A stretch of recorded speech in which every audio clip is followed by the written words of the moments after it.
devastating consequences. We anticipate that it would result in a complete breakdown of public order and increased pressure for mass displacement into Egypt. I fear the consequences could be devastating for the security of the entire region. We have already seen the spillover in the occupied West Bank, Lebanon, Syria, Iraq, and Yemen. There is clearly, in my view, a serious risk of aggravating existing threats to the maintenance of international peace and security. The risk of collapse of the humanitarian system is fundamentally linked with the complete lack of safety and security for our staff in Gaza, and with the nature and intensity of military operations which are severely limiting access to people in desperate need.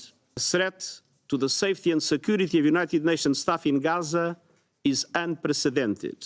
More than 130 of my colleagues have already been killed, many with their families. This is the largest single loss of life in the history of our organization. Some of our staff take their children to work, so they know they will live or die together.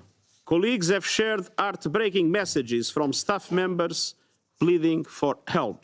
And the Secretary-General of the Department of Safety and Security has advised me that all possible means of mitigating the risk to staff within Gaza, short of evacuation, are closed off because of the way this conflict has evolved. I cannot emphasize strongly enough that the UN is totally committed to stay and deliver for the people of Gaza. And I pay tribute to the heroic humanitarian aid workers who remain committed to their work despite the enormous dangers to their health and their lives. But the situation is simply becoming untenable. The Council called in Resolution 2712, and I quote, for the scaling up of the provision of such supplies to meet humanitarian needs of the civilian population, especially children, end quote. I deeply regret to inform the Council that under current conditions on the ground, the fulfillment of this mandate has become impossible. Conditions for the effective delivery of humanitarian aid no longer exist. The crossing point at Rafah was not designed for hundreds of trucks and is a major bottleneck. But even if sufficient supplies were permitted into Gaza, intense bombardment and hostilities, Israeli restrictions on movement, fuel shortages, and interrupted communications make it impossible for UN agencies and their partners to reach most of the people in need. Between 3 and 5 December, the 2 days preceding my letter, the UN could only distribute aid in one of Gaza's 5 governorates, Rafah. Elsewhere, access was impossible. People are desperate, fearful, and angry. And in some cases, they have expressed their anger towards our own staff. Mr. President, all this takes place amid a spiraling humanitarian nightmare. First, there is no effective protection of civilians. More than 17,000 Palestinians have reportedly been killed since the start of Israel's military operations. This includes more than 4,000 women and 7,000 children. Tens of thousands are reported to have been injured, and many are missing, presumably under the rubble. And all these numbers are increasing by the day. Attacks from air, land, and sea are intense, continuous, and widespread. So far, they have reportedly hit 339 education facilities, 26 hospitals, 56 healthcare facilities, 88 mosques, and 3 churches. Over 60% of Gaza's housing has reportedly been destroyed or damaged, some 300,000 houses and apartments. Some 85% of the population have been forced from their homes. People of Gaza are being told to move like human pinballs, ricocheting between ever smaller slivers of the south without any of the basics for survival. But nowhere in Gaza is safe. At least 88 UNRWA shelters have been hit, killing over 270 people and injuring over 900. Conditions in shelters are overcrowded and unsanitary. People nurse open wounds. Hundreds of people stand in line for hours to use one shower or toilet. Families who have lost everything sleep on bare concrete floors, wearing clothes they have not changed for 2 months. Tens of thousands of Palestinians arrived in Rafah in recent days, overwhelming shelters there. Many displaced families, including children, older people, pregnant women, and people with disabilities, are sleeping in streets and public space. Mr. President, second, Gazans are running out of food. According to the World Food Programme, there is a serious risk of starvation and famine. In northern Gaza, 97% of households are not eating enough. In the south, the figure among displaced people is 83%. Half the people of the north and more than 1/3 of displaced people in the south are simply starving. WFP's own food stocks are running out. In the north, 9 out of 10 people have spent at least one full day and night without food. The last functioning flour mill in Gaza was destroyed on 15 November.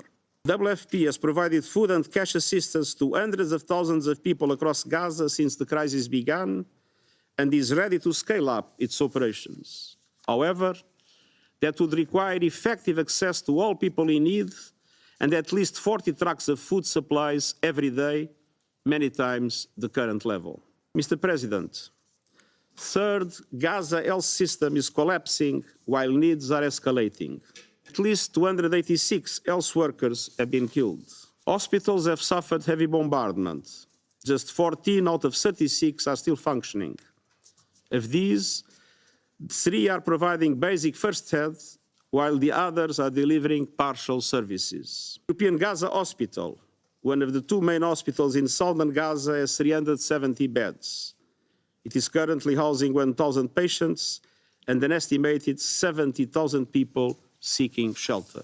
There are critical shortages of drugs, blood products, and medical supplies. Fuel to run the hospitals is severely rationed. Many patients are being treated on the floor and without anesthetics. As patients with life-threatening injuries continue to arrive, wards are overflowing and staff are overwhelmed. At the same time, the unsanitary conditions in shelters and severe shortages of food and water are leading to increases in respiratory infections, scabies, jaundice, and diarrhea. Everything I just described represents an unprecedented situation that led to my unprecedented decision to invoke Article 99, urging the members of the Security Council to press to avert a humanitarian catastrophe and appealing for a humanitarian ceasefire to be declared. Mr. President, we are all aware that Israel began its military operations in response to the brutal terror attacks unleashed by Hamas and other Palestinian armed groups on 7 October.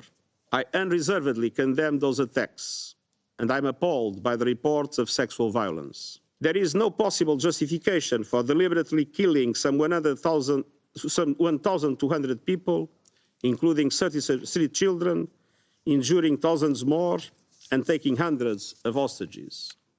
Some 130 hostages are still held captive, and I call for their immediate and unconditional release, as well as their humane treatment and visits from the international community of the Red Cross until they are freed. At the same time, the brutality perpetrated by Hamas can never justify the collective punishment of the Palestinian people. And while indiscriminate rocket fire by Hamas into Israel and the use of civilians as human shields are in contravention with the laws of war, such conduct does not absolve Israel on its own violations. International humanitarian law includes the duty to protect civilians and to comply with the principles of distinction, proportionality, and precaution. Laws of war also demand that civilians' essential needs must be met, including by facilitating the unimpeded delivery of humanitarian relief. International humanitarian law cannot be applied selectively. It is binding on all parties equally at all times, and the obligation to observe it does not depend on reciprocity. Mr. President, people of Gaza are looking into the abyss. The international community must do everything possible to end their ordeal. I urge the Council to spare no effort to push for an immediate humanitarian ceasefire for the protection of civilians, and for the urgent delivery of life-saving aid.